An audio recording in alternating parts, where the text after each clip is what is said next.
this very moment, in a system far from here, the New Republic lies to the galaxy.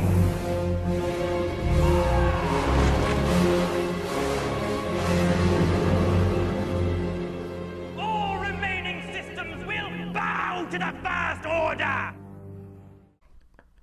Hello. And welcome to All Remaining Systems. We are back once more against the ever-changing backdrop of Arse Killer Base, which you will only see on the video version. I hope you're not listening to the audio version, otherwise that will be meaningless. I'm Michael. And I'm Matthew. Matt, you chose the discussion for today's episode of All Remaining Systems. Order 66. Post Order 66. As well as the event itself. This is interesting. I'm actually kind of shocked we've never talked about this on podcast before. It's a crucial moment in Star Wars. Well, it's also just something that we talk about a lot. Yeah, just outside of general. podcast. Yeah. This is my motion I do for outside of podcast. This is what that means. Gotcha. And for those that are just listening, he is just kind of doing moving his hand. Yeah, just moving his hand. Almost like a backwards wave. I don't know. Why did Michael do that? Why do we do the things that we do? Oh boy. Okay, we're off to a great start this episode. Can you tell we've been out of the game for a little bit? Okay, so Order 66 itself. Obviously, this is kind of relevant now because Bad Batch just happened, and it's pretty crucial to the rise of the Empire and the fall of the Jedi. So we're going to start with just talking about the origin of Order 66, which, spoiler alert, happened in Episode 3, The Revenge of the Sith. Man, I was going to watch that one, too. Well, now I know the entire plot. Matt, if you haven't seen Revenge of the Sith, I'm curious, what all Star Wars films have you seen? Everyone but Revenge of the Sith. What do you think happens in Revenge of the Sith based on your lack of knowledge of the other one?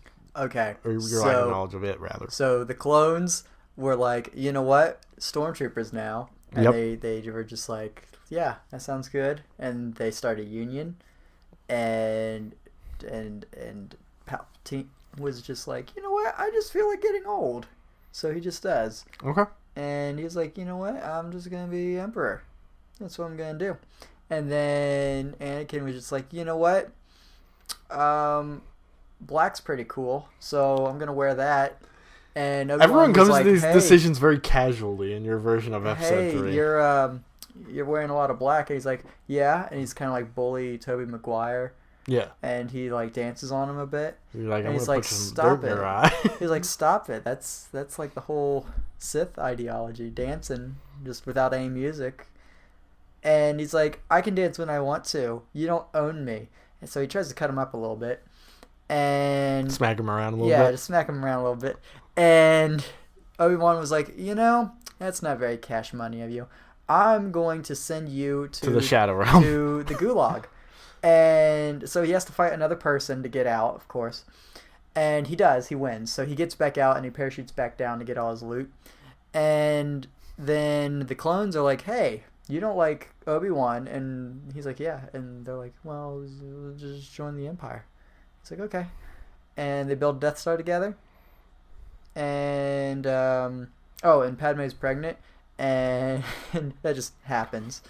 That's basically how it happens in the actual movie. So. And Obi-Wan is the father. Okay. And that's basically how it happens in the actual movie. And Anakin was like, you know what? I'm going to invade this place. He's like, invade. That's good. Vader. That's better. I'm going to be Vader. And then Palpatine was like, you're a Sith now. You're going to be Darth Anakin. He's like, no, Darth Vader. It's like, well, whatever, kid. That's more explanation than what's given in the actual film, so congratulations, Matt. And after that, Obi-Wan was like, well, guess Tatooine's a nice place. So, okay, wait, we've skipped over a crucial little detail. What happened to Count Dooku between Episode 2 and this version of Revenge of the Sith? Oh, he retired. Oh, okay.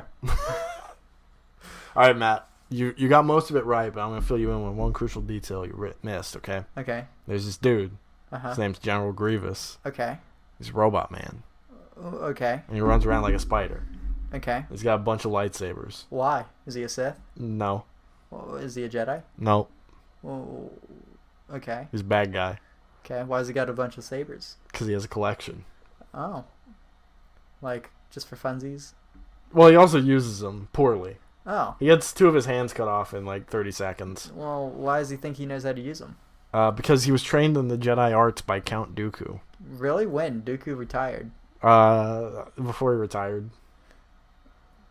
He also runs around like a spider, but he's got organs, and so Obi-Wan shoots him in his organs, and then he dies. When did Obi-Wan get a gun?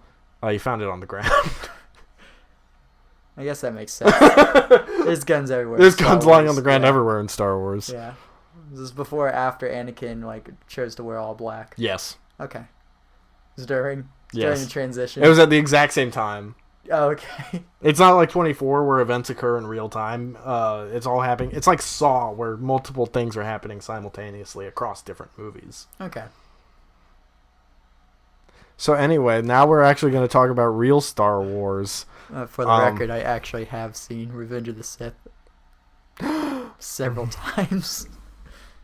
I am shocked. Anyway, so we're going to talk about the actual implementation of Order 66 in Episode 3. The real version, not just our weird pseudo version that we improv'd, but so Palpatine calls up Commander Cody, and by name. Cody. Yeah, well, Emperor Palpatine knows Commander Cody. Now, to be fair, killing Obi-Wan's probably a priority. So maybe that one does deserve a more personal approach, right? If Anakin never joined, do you think he would call Commander Rex? Commander Rex, execute Order 66. Well, I think Palpatine's plan had been in motion for so long at that point, it was guaranteed success that Anakin would join him. Because he'd been groomed for that forever, I mean, at least according to Maul. Like, yes, you have grown into a fine young man. Can I offer you a timeshare? Why is Palpatine the shady salesman? Do I need to answer that? It makes sense. It makes sense. It is prime real estate. On Exegol. On the forest moon of Endor. Ignore the planet-killing superweapon next to it. I just need to cancel my lease for my apartment. On Alderaan. So the way we actually see it, it's kind of out of nowhere, within just the context of just Episode 3, right? Like, that there's just like you just tell the clones this, and now they just murder all the Jedi. Yeah. It is kind of spontaneous, if you think about it like that. Like, we're so used to it just because it's been a part of Star Wars for so long. Mm-hmm. But it's not really adequately explained within the context of the movie. It's very sudden. It's not illogical. I think it makes perfect sense. It's just kind of interesting to put yourself, in the perspective of never seen this movie before. Now what? All the clones are bad? They're killing all the Jedi? What? Like, it's very sudden. It seemed like they're running out of time in the movie. They need to wrap up the Fall of the Jedi. It does kind of seem like George Lucas was like, we didn't really establish much in the second movie. Gotta wrap this one up. It is, though, a really good way of making sense of why are all the Jedi dead now. Like, it's very sudden, because they're pretty big in number, but by so entangling them into this war, it's kind of brilliant on the part of Palpatine. Yeah. And because that comes up in the Darth Plagueis novel, is they're trying to come up with a plan, and they're like, Plagueis is like, yeah, but if you try and like set an assassin to every individual Jedi, like, it's gonna go wrong. Someone's gonna leak the information. It's gonna get out. It's too massive of a scale. Things will just go wrong. And Palpatine's the one who kind of puts the finer details into place and says, like, well, even if some do survive, we just got to make them enemies of the Republic. And Plagueis is like, that's a smart move, my guy. Mm-hmm. And it's very clever. Like, you see this happening in the movies, and without any context, because episode 2 must have been really confusing for people. Yes, because there's the whole like conspiracy plot line, and you're trying to figure out what's this weird conspiracy that's going on where the clones were made by the bad guys, but they're good guys, and they're working with the good guys against the bad guys, but the bad guys help make them or something. But now the bad guys are fighting them. Yeah, for a first-time viewer, it is really confusing. I listened to a movie review podcast a couple years ago, and when they were talking about it, and one of the hosts was like, wait a minute, like, Palpatine's, like, behind the good guys and the bad guys? And they're like, yeah. And he's like, oh, that's stupid. Hey, I'm just playing both things. But, yeah, so Order 66 happens. And all of the clones are just like, yeah, all right, cool. Which will lead into the next part of this discussion, but I want to talk about what we see in the movie, first of all. Okay. But I'm very glad you did bring that up. So, Commander Cody, execute Order 66. Obviously, we get Cody shooting down Obi with very little hesitation. Mm-hmm. You got Ki-Adi-Mundi getting gunned down by all the clones on Megiddo, which I think is probably my favorite out of all of them, because you get like him charging, and then you realize no one's behind him, and he turns around, they've all stopped. I think it's a pretty cool little sequence. And then you got Aayla Secura on Felucia. Yeah, that's another good one. It's one that is referenced in the Battlefront 2 game, the original one.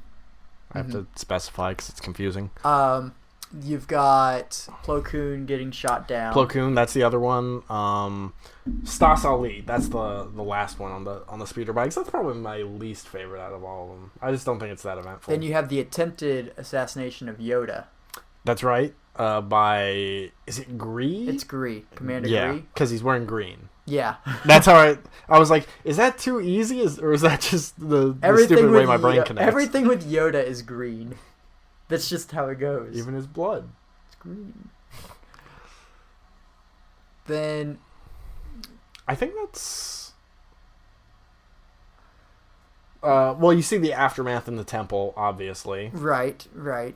You also see the Jedi. You see the march on the temple. That's true. You play through it in the Revenge of the Sith game, which is a little weird. So yeah, you've got the clones marching in Jedi Temple. They shoot down Jedi, and you see like a mass. Like they pan through the Jedi Temple, and you just see the mass of clones just taking out Jedi. Yeah, and there's the George Lucas's kid as well that Bail Organa sees get killed. That's the other one. Yeah, and you've got afterward when Yoda and Obi go through the temple, and they're like, who could have done this? And Yoda's like, dude, I know you haven't figured this out yet. Like, so when they were looking at the Jedi Temple, when they found the slashes with a lightsaber, that's when Obi-Wan was really questioning it. There was no question that the clones did it, because they both were just attempted to... Right, and they both fought all the clones to get in, but, Yoda does not seem at all surprised when they check the security recordings. Mm-hmm. It's Obi-Wan who's like, I can't watch this anymore, and that's his reaction to finding out, his apprentice just committed genocide. And Yoda's like, And Yoda's just like, yeah, we gotta destroy the Sith, I guess. Business is business. Let's move on, Obi-Wan. Get over your emotional distress. Come on. I mean, that's basically how it goes down. That's true. Also, you don't really see any Jedi really kill people in any of the movies. Well, by that time, Mace Windu decapitates Jango Except Fett. for that. But, like, usually it's just droids. That is true. Usually it is just droids. And then you just straight up see Obi-Wan and Yoda, like, take out a whole bunch of clones. Yeah. And when you realize that, yeah, they're clones, but they're still people, it's kind of dark. Especially tragic when with the information we get later on. But I guess we should transition into that. The chips. Yeah. As we find out in Clone Wars. This was a late addition to Clone Wars. This was season 6, around the time of the Disney buyout, where only the first, what was finished from that season came out, So we got the revelation that the clones were not willing participants in Order 66. They had an inhibitor chip, which we did know about beforehand. Before, it was just like it made them more inherently submissive to follow orders, but allowed them to still use their creativity to problem solve and adapt in battle and whatnot. And then once that happened, we discovered through Fives and his whole conspiracy theory arc, or not conspiracy theory, it's conspiracy fact. He finds out that the chips will compel you to follow through with the order. And so you don't have a choice. It kicks in. It's the secret backdoor. It's Palpatine's secret weapon, more or less. Which is interesting because when you go to old materials where people didn't really discuss chips. Yeah, there's old material where the clones did have a choice, like Republic Commando Order 66, that no longer quite work as well. But continuity things like that happen a lot in Legends, and even now in canon, like we saw with Bad Batch with Kanan's whole thing, or with Depa in the first episode, which has been a whole fun discourse. Matt, I'm so glad you're not on social media. You don't have to deal with the stupid things that we have to deal with.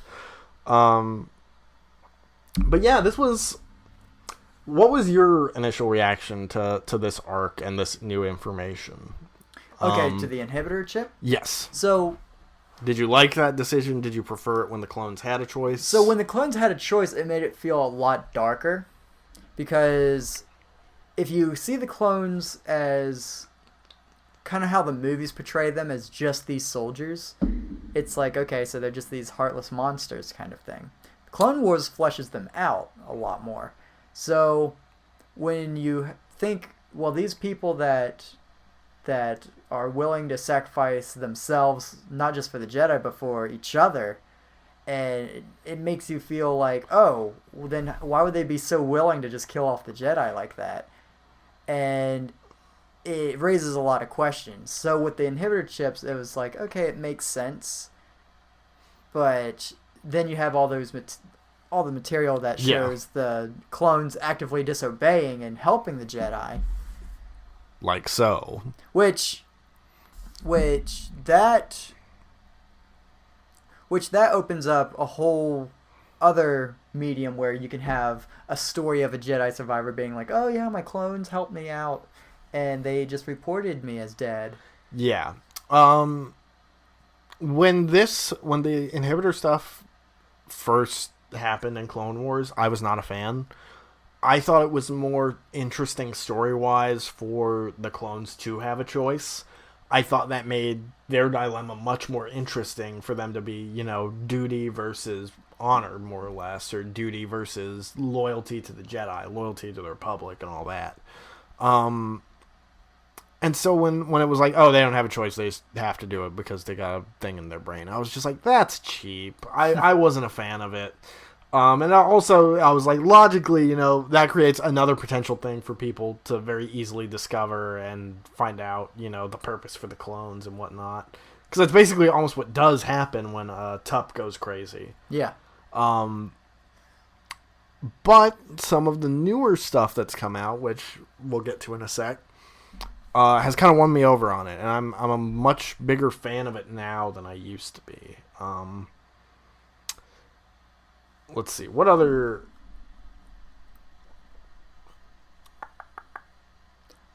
Oh, we're going to talk Siege of Mandalore, too, and how it handled Order 66.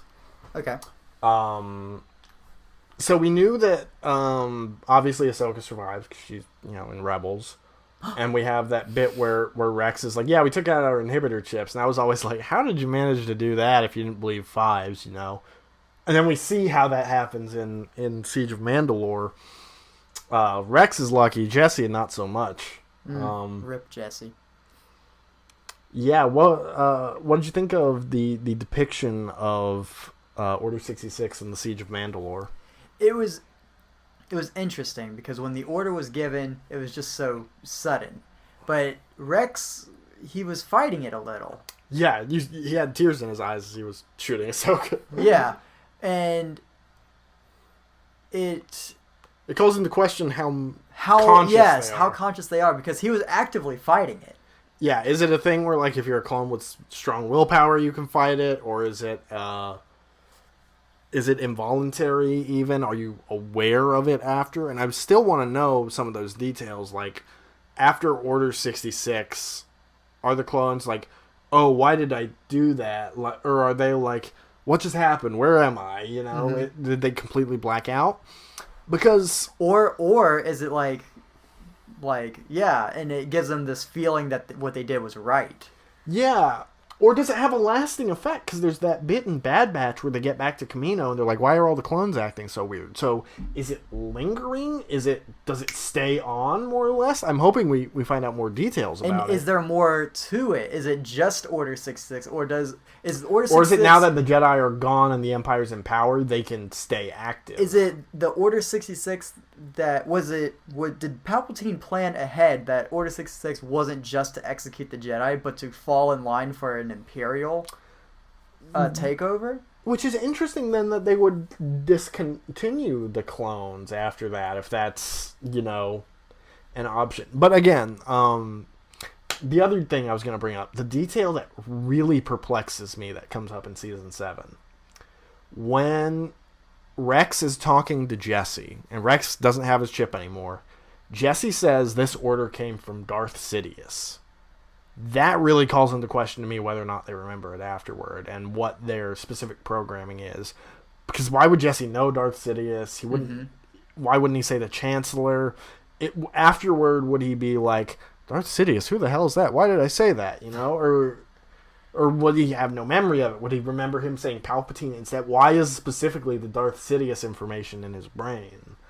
That's just a weird detail to me that I've not been able to sort out. Maybe the giving the actual Order 66, that was like, okay, well, Palpatine was like, you know, they're already gonna know, so might as well just have that.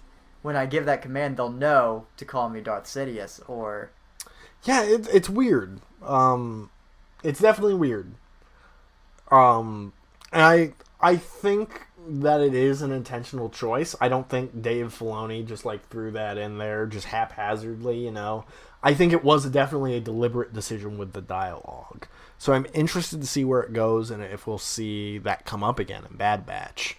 And one of the reasons I bring this up is because at one point I was writing, you know, and people who watch know, I occasionally write some Star Wars short stories. I've written one called Scorn, The Weak Link. I've got another one in the works right now. And for a while I was working on one about clones post-Order 66, which was another reason I didn't initially like the chip thing, because it threw a whole wrench into that plan. But I really want to find out more information before I attempt to continue that story or restart it, because it was lost with my old laptop, unfortunately. But I really want to know these details about if the clones remember it, because that I just find that so interesting, because we're starting to see the rise of the Empire and, you know, the enlistment of new recruits in Bad Batch, which has been my favorite thing in the show thus far, is the rise of the Empire. But I want to see how long it takes for clones to get phased out, because it doesn't take very long, according to most canon material. But I want to know the specific details as to how quickly and how efficiently. Like, do they keep, you know, the 501st and the commandos, or are they just like, all the clones are now done, and what's their place in the galaxy after that? Because when you really get down to it, Palpatine's purpose for the clones was just Order 66 at the end of the day. It was a fighting force for the Republic, obviously, for the sake of the war he concocted. But yeah, again, all of that was still in his pocket, so he just wanted the clones to, not only for the Jedi to trust them so they could get close enough, but to have such a large army that he can just instantly turn on the Jedi. And phasing them out, I mean, he doesn't have a need for them anymore. He just needs a police force. And I like the idea that they thrown in Bad Batch, where they're like, yes, enlisted people would show more promise because these are dedicated individuals to the Empire, and it brings a nice home face to the Empire. Like, these are fathers, these are sons and daughters and mothers that are serving their empire. Yeah, and it's a good gauge of how well they've, like, indoctrinated their people, more or less, you know? I've loved the way Bad Batch has handled that. And while we're already talking about it, we'll talk about Order 66 and Bad Batch. Obviously, most of the members of the Bad Batch themselves are affected. I don't want to talk too much about, the whole Crosshair turn, just because that's more of a general Bad Batch discussion, which I'm sure we'll do at some point. Right. Because we're both watching through it. But that's a good point, because it goes into the whole thing about clones being made, where it's kind of like a factory defect. Like if you get something that has like a spotty weld and it breaks or something, they are a product. Yeah. And these individuals were just kind of a bad product. And now that they've got no use, they've been disposed of. They've served their purpose. But also, which is really tragic, because what do clones do without war? That's what they were trained to do, and just Galaxy doesn't want them anymore. Bye. They farm. Well, and they marry Twi'leks. That's one who got out early, but the ones who fought for the Republic and fought the Jedi, and now it's just okay, bye. What are they supposed to do? What are they? Do they become mercenaries? They get an ATTE. Join the Rebel Alliance. They get an ATTE, and they go out in the dunes, and they go on a little retreat. But there's millions of them, Well, have you seen Florida? So anyway, Order 66 is just a real smart move on Palpatine's part. It's obviously the culmination of his plan as a Sith to end the Jedi, and to make it so even if there are survivors, it doesn't matter. Because the war itself had brought up so much animosity toward the Jedi as to why are these religious figures heading up this conflict and being military leaders? People are just so sick of the war by the time the 3 years is up. They just want it to be done with. They don't care. Yeah, a lot of them were celebrating. Yeah, and if the Jedi are gone too, great. Became symbols of the war, more or less. And especially, there were a lot of separatist sympathizers at that point. Obviously the Jedi are working for the Republic, so it's the ultimate culmination to everything Palpatine wanted. Chain codes. The whole introduction of the chain codes was really cool, because now, although the thing is, this very advanced kind of galaxy, right? Yep. They never really thought about a social security system. But galaxy-wide, more or less, you gotta think... Maybe each planet has them, yeah. Yeah, because the Republic wouldn't want... They're less invasive in that way, supposedly. They were certainly more invasive toward, Outer Rim systems, which led to the whole Separatist conflict to begin with. Oh, and a free exchange for the Imperial currency. That was a sign of benevolence on behalf of the Emperor. I can't speak. And so the chain code stuff is kind of cool, because that means that people that would be actively against the Empire can't really do anything unless they sign up, and they just play right into the Emperor's hands. Yep. I love how they do it in Bad Batch, where the Imperial advertising, it seems so friendly, but it's such a malicious purpose behind it. It's a great show of what the Empire is straight out the gate. Let's see. Oh, and obviously there was, in episode 1, we actually see Order 66 with Depa Billaba and Caleb Doom, also known as Freddie Prinze Jr. But it was interesting how the clones, it did kind of persist more on Kamino, and then whenever you see clones later in that series, they're just, all their insignias and stuff are gone. It's just plain white armor. Yeah, it's definitely a removal of individuality, which makes me wonder if the effects are permanently lingering, or if there's just some lingering side effects, or if whatever the clones were before that are gone now. Because that's a horrifying idea.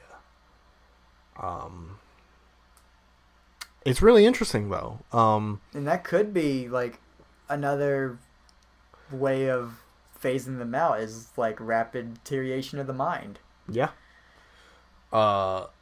This is what I love about Order 66. It's that it's so interesting, not just on the side of the Jedi. It's interesting on the side of the clones too. Which really we need to give Clone Wars the credit for that, because the clones were pretty, faceless, nameless prior to that.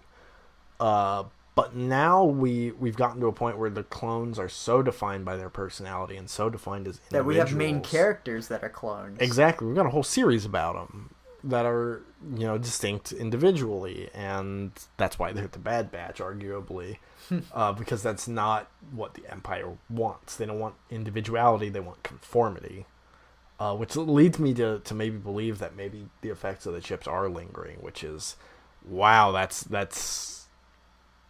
scary, Then, not to mention, what about all the clones that have had injuries that may have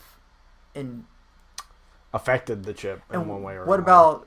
What about Cut? That was Cut, the clone being the farmer. Right. Did his chip go off? Well, if he didn't hear the order...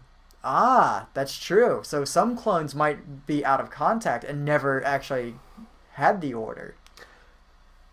So, another interesting thing that comes up, this happens in one of the Darth Vader comics. I believe there's a squad of Purge troopers, or I don't know if they're stormtroopers. There's clone troopers that are with Inquisitors, right?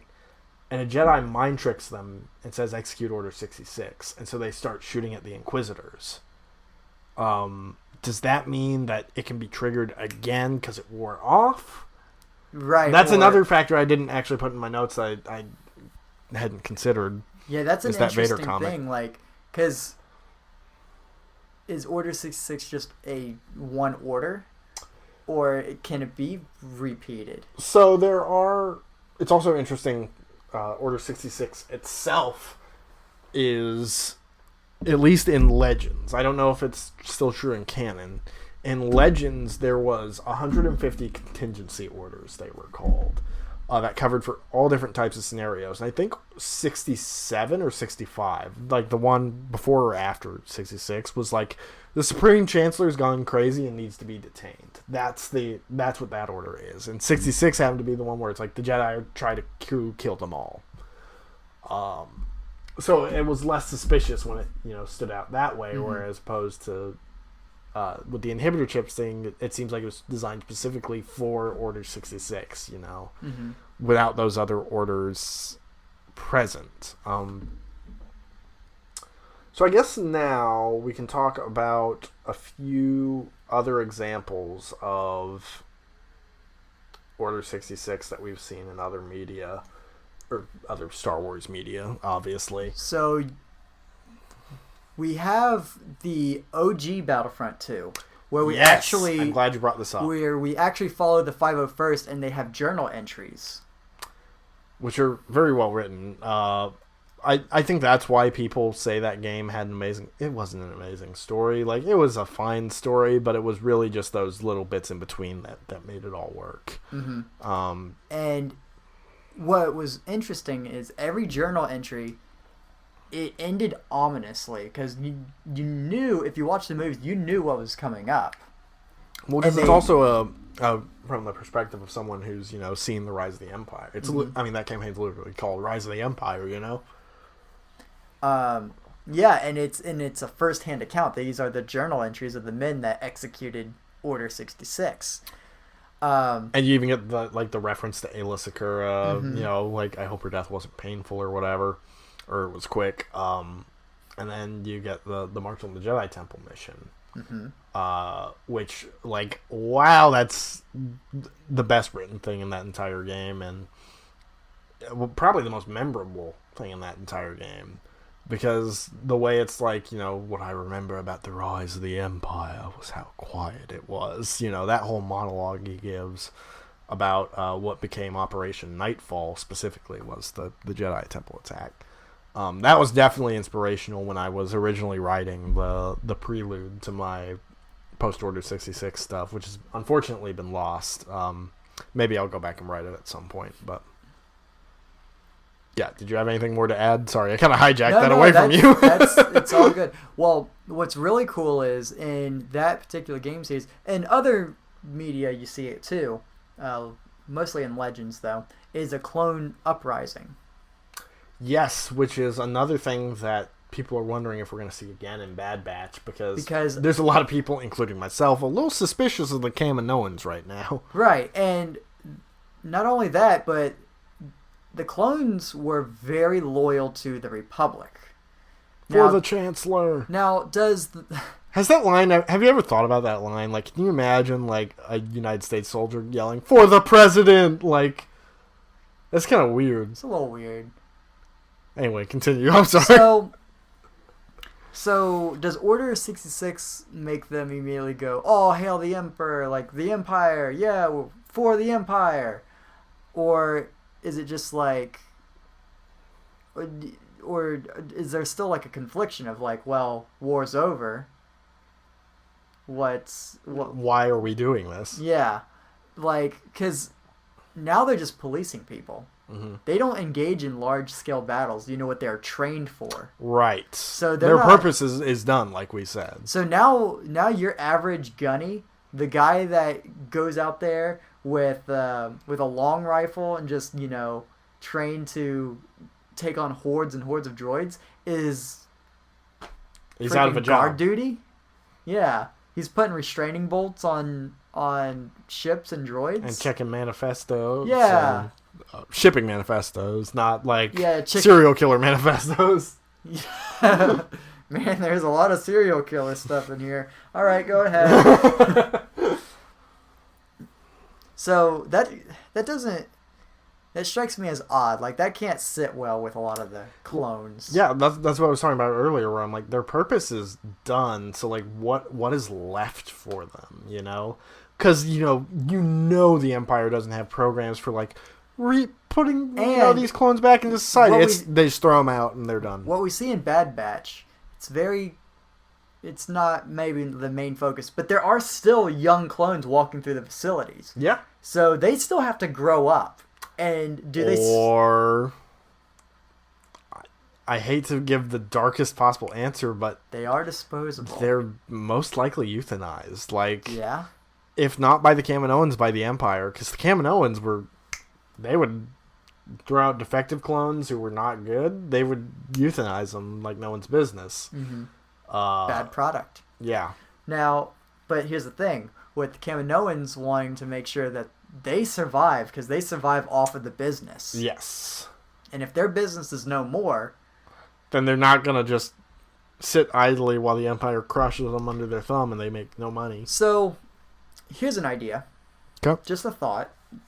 What if the Kaminoans also put a contingency plan into the clones? That's another thing I've actually been kind of contemplating, because I feel like with what we've seen in Bad Batch thus far, the Kaminoans are up to something. The fact that we keep seeing them makes me think they've either got something planned to where...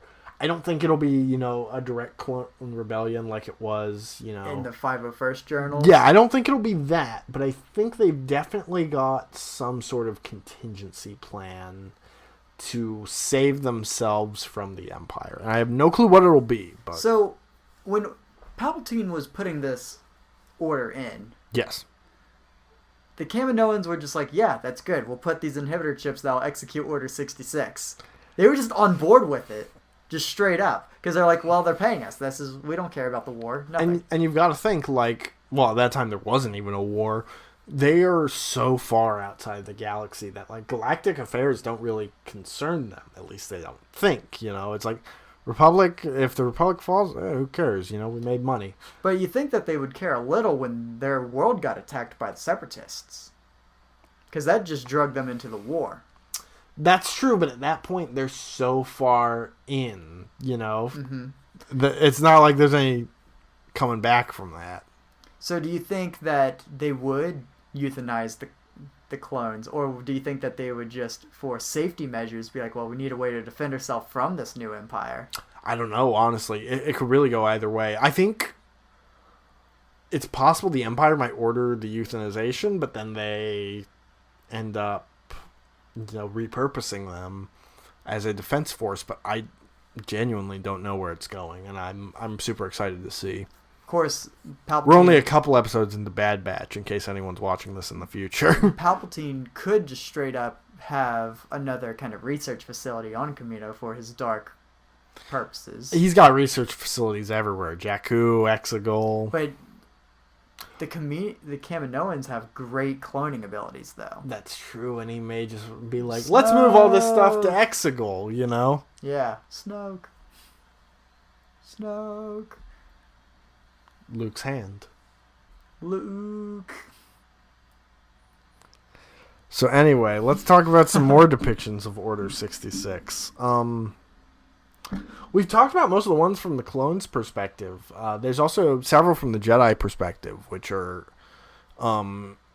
interesting to talk about. Oh, I didn't actually, on the topic of things that I've written, for an episode of Bombad Cast, I wrote a Star Wars creepypasta that involved the Order 66 massacre, more or less. And it was two parts, one of which was the Jedi's perspective, and the other one was the clones' perspective. And I'll put a link to that in the description for this. I just wanted to reference that. Good soldiers follow orders. And that also kind of represents what I was talking about, where I'm like, I'm fascinated by Order 66 because it's so different from both perspectives, you know? So in terms of canon examples, we've gone through most of them. Fallen Order we can touch upon, or would you rather save that for our actual discussion on Fallen Order? We can touch on that because we plan on going back for Bad Batch too. That's also true. That's fair. So, yeah, we get Cal's perspective. Yes. And how he saw Jaro Tapal get wrecked. Yeah. Well, he wrecked a few of them, and then Jaro Tapal got wrecked. Yeah, it's interesting. I don't think when you're playing through, I don't think Cal actually, when you're playing through, doesn't take out like any of the clones. I think he does. I think he takes out one or two of them. One or two? I want to say. I could be wrong. I've only played through this game 7 or 8 times. I could be wrong. So I want to say he at least deflects a couple bolts, and that's what maybe takes one or two of them out. Gotcha. But the whole time, it's just like, why are you doing this? And it is very interesting because I don't think any other Star Wars game has had it where you play through Order 66 from the Jedi's perspective. It's something you get a lot in, books and stuff, but I don't think it's one that you've ever played through. Because it's... Correct me if I'm wrong. Well, when you think about it, it's pretty scary. It's suddenly, because there's only, 2 Jedi on the entire ship? Yeah. So 2 Jedi versus an entire army. A whole ship full of people who want to kill you, and you have no idea why. It's just suddenly turned on a dime. Because you gotta also keep in mind, all these Jedi and clones don't have the perspective that we have of the movies, obviously. Right. It's just, why did these clones just suddenly try to murder me? So... although it's gotta be scary on both ends, especially in a ship, because the clones are smart; they stick together because war. But you see a Jedi just barreling down a hallway with their lightsabers. Yeah, your chances are slim without those numbers, and even so, you might be one of the casualties. But you also have your orders too, and good soldiers follow orders, and so they're not gonna back down, which is interesting because. I mean, a lot of times you'll see that the clones retreat, but when Order 66 happens, none of them retreat. Yeah. They all just go full on in. So does it override, their fear, too? I assume it's like at all costs kill the Jedi or something like that, I think it overrides the survival instinct with just the fulfilled my orders and murder these hoes. Now, that is a very scary thought, too. Because now, not only that, you have an entire army that will throw everything they got just to kill you. Yes. Yeah. But the Jedi perspective, because you have this entire well-trained military force that you've grown friendly with, and that you have grown to trust, and you know their capabilities too. And now they've turned on you for who knows what reason. Like, we've seen in Fallen Order how that, affects your sense of trust. And also with Kanan especially. Kanan's not very trusting, especially not of other clones. It is a very traumatic experience on part of the Jedi. And we're really just not sure how traumatic it is on part of the clones because we don't know the extent of the effects of the inhibitor chips yet. But yes, playing the long game in the war was really smart on Palpatine's end because the Jedi had to have time to trust him, but the clones also needed time to learn how the Jedi fought. And the galaxy needed time to turn against the Jedi. Because you Mm-hmm. needed those 3 years to really make them start to dislike and resent the Jedi and the war and whatnot. But then there's also, how do the clones know who a Jedi is and who's not? Obviously the lightsabers, but the chain codes too. Well, that's also a thing that's been debated because both in that Vader comic we talked about and in Clone Wars, Ahsoka's no longer a Jedi, Yeah, so... Rex is arguing that with Jesse, and then in that Vader comic, you see the Inquisitors. They're not Jedi anymore, they're Inquisitors, and yet they still register as Jedi. Is there a database of Jedi that just isn't updated or whatever that they know to recognize as Jedi? Or is it literally just like if they check enough of the boxes, they count as a Jedi? And there's another thing where... So you have a chip that has stored data in there. Is there a list of Jedi stored in that chip? Because if so, that's very incriminating. Yeah.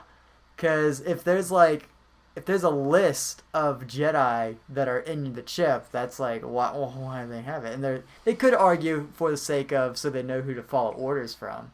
That could be explained. But the rest of it, right. The good soldiers follow orders, why did you shoot one, Yeah, there's a lot of... Oh my god, my brain just stopped working.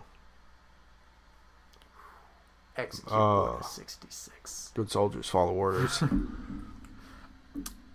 I was going to talk about one of the last things I was going to mention is the book Republic Commando Order 66, aka my least favorite Star Wars book.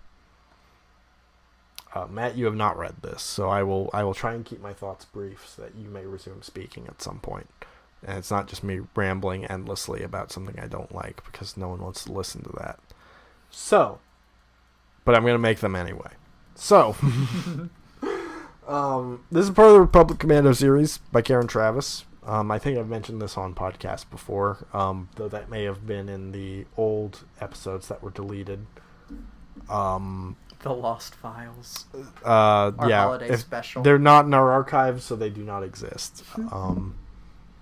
This is part of the Republic Commando series by Karen Travis, which, if you know anything about, loves the Mandalorians to an unhealthy extent to where she worships them over the Jedi and the Sith and all that.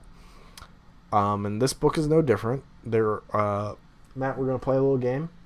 I'm going to flip to a random page and see how many Mandalorian terms I count on that page alone, okay? Okay.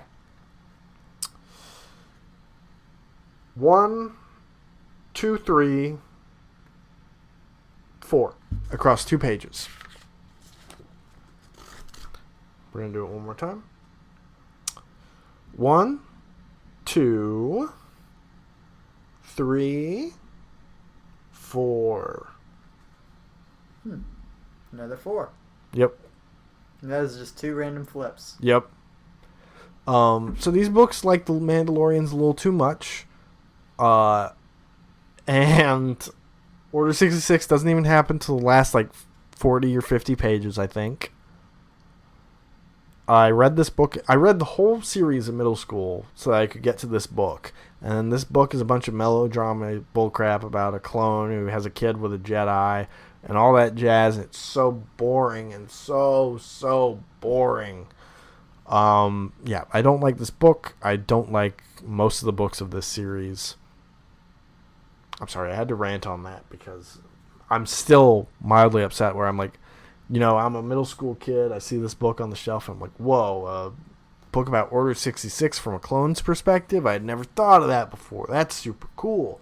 So I read the whole series to get this book, and it sucked. Matt, is there anything else you wanted to talk about Order 66? Palpatine's perspective of Order 66. Okay. I mean, so he's there, right? He's like, this is a good he's chair. put on his shady robe openly. He's like, I can be as shady as I want now. I can do what I want. He's like, okay, Vader, you go and we'll mop up the rest. I don't know what kind of accent you're going for, but I like it. So he's just sitting there in his chair the whole time? Well, he's standing when he gives the order to Cody. He probably sits down after that. How many individual messages do you think he sent out? It's very unclear. So, it is very unclear because there's a couple instances where he says the specific clone's name, and then there's most of them where he's just like, execute Order 66. Were there just a few specific cases where he's like, these Jedi are a priority, so I want to call up these clones and say their names so it's more personal? But that shouldn't matter because the chips are kicking in. You know? Mm-hmm. Yeah, like, that's a good point. It's very strange, and I've seen other people complain about it too. Complain, being... It's a mild complaint. It's just kind of weird. Do you think, like, Commander Cody knew what was going on? Because he was like, Commander Cody, the time has come. And, like, if he just ended the message there, would he have been like, okay, or would he have been like, what does that mean? Yeah, it was just, what? What do you think he was actively thinking about? He's like, oh, it's the Chancellor. The time has finally come. It's... So I think Cody's unit... 66. Oh! I think Cody's unit was pretty important, so he probably did have at least some contact with the Chancellor. At the very least, had some messages from him at some point, giving orders. So I don't know. That's my best guess. Do you think there's like a mass order, and then it was like, oh, some of these like didn't send through, so he's like, oh, crap. I think it's more likely, just like I said, the priority targets. He made a personal call for, because that was made, before the chips were introduced. I mean, if Revenge of the Sith came out now, it would be... If there was another special edition, he probably wouldn't say Commander Cody, the time has come. He would just say, execute Order 66. And then when he hangs up, he would go, the time has come. Was it implied that he wanted him to, like, message him back? Was that what was implied? Like, tell me when Obi-Wan is dead? Maybe, but... So he could be like, yes, Vader, Obi-Wan is dead. But isn't there a couple of other instances where he does call people directly to say it? We don't know what he says to Gree. I think we just hear Gree say, it will be done, my lord, or whatever. Also, when Obi-Wan gets off the ship, that's the first time Anakin sees Obi-Wan. Yes. But Anakin implied that Padme was influenced by Obi-Wan. So he just straight up knew Obi-Wan survived Order 66? So there is that little bit on Utapau afterward where he sneaks to Grievous's ship, right? And you can see in the background the clones are like apprehending the Utapauans. Mm-hmm. Or the Powans, rather. And presumably, after that, Palpatine probably hears, hey, these two guys cut through the Jedi Temple and went to, like, change the beacon or whatever. Mm-hmm. So Palpatine at the very least knows that Yoda and Obi-Wan survived. But Anakin just assumed Obi-Wan survived. But what I'm saying is, did Palpatine get in touch with Anakin either before or after he got to Mustafar and was like, oh, by the way, heads up. Just so you know, on the off chance that Obi-Wan comes to Mustafar. Or Yoda. That's true. I don't know who's going where and doing what. But I know for sure those two are still alive. And maybe Mace Windu, we never found his body after you threw him out my window. Oop. Maybe I'll make him Snoke. Oop, gotta go. A small green frog-like creature's approaching. Oh, that means you're fighting Obi-Wan. Have fun! Call you after the fight. Good luck. Kisses. So, why didn't Obi-Wan and Yoda go to fight Anakin together and then go to fight the Emperor together? Why did they have to split up for that? So here's the thing. The order's done. Killing the Emperor, what would that solve at that moment? The Sith are gone. What? The Sith are gone.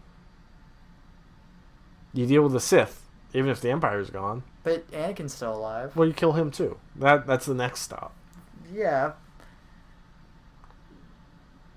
And it's not like Anakin's been taught the way of the Sith at this point. Even if they get Palpatine, it's not like Vader will be like, I am now the Dark Lord of the Sith. You know, he'll just be like, crap, I lost my way of learning to stop people from dying. I forgot. How exactly did Obi-Wan and Padme know that Anakin was on Mustafar? Padme knew because he stopped by her apartment prior to that and presumably told her where he was going. It's like, oh, by the way. He did. He said, like, he's going to Mustafar to deal with the rest of the Separatists or whatever. And so... Okay. And Obi-Wan doesn't know where he is. He just sneaks onto Padme's ship as she goes to see him. Okay. I've seen this movie hundreds of times. I know. Thank you for refreshing. So, yeah. He just assumed Obi-Wan was alive, though. But, or at the very least, he didn't seem surprised by it. Well, here's the thing. When he saw Yoda, he was like, Master Yoda, you survived. That's a good point. That does kind of suggest that my temple theory might be wrong. But at the very least, the Powans, or the clones on Utapau, definitely never found a body. Right. And based on the dialogue from the clones on Kashyyyk, I think there's someone who says, like, if you don't see his body, then he's still alive. That may actually be from the Senate. I think Masamito says that. Never mind. I'm stupid. Continue. So, yeah, they just assume that Order 66 kills all the Jedi. Or the ones who... Well, that's the brilliance of it, is that even if they do survive, they're enemies of the Republic now. But I guess you could argue that Obi-Wan and Anakin were so close that he probably sensed that he was still alive. That's also possible. He probably would have sensed if Obi-Wan had died at the very least. Because that's how Yoda knew something bad was happening, was because he sensed... He had a heart attack. Yeah, he was like, oh, there's Kashyyyk burgers. You give me heartburn. Oh. Heartburn I have. So is there anything else you would like to mention? Tums I require. Is there anything else you would like to mention in terms of Order 66 before we close out this episode? It was pretty cool. It was nice. I was a fan. I dug it.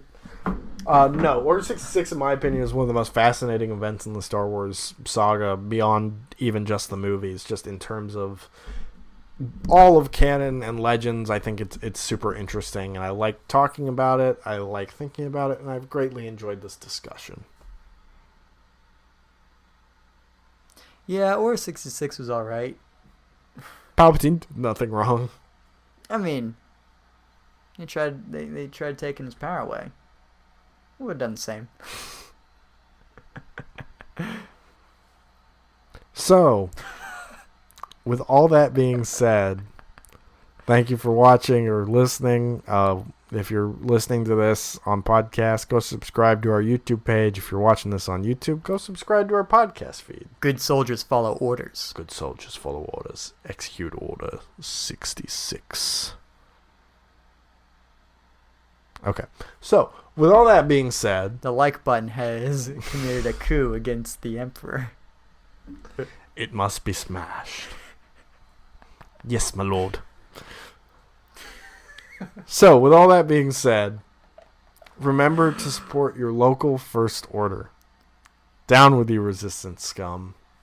Many Bothans died to bring you this podcast. And all remaining systems will bow. To the First Order. And good soldiers follow orders.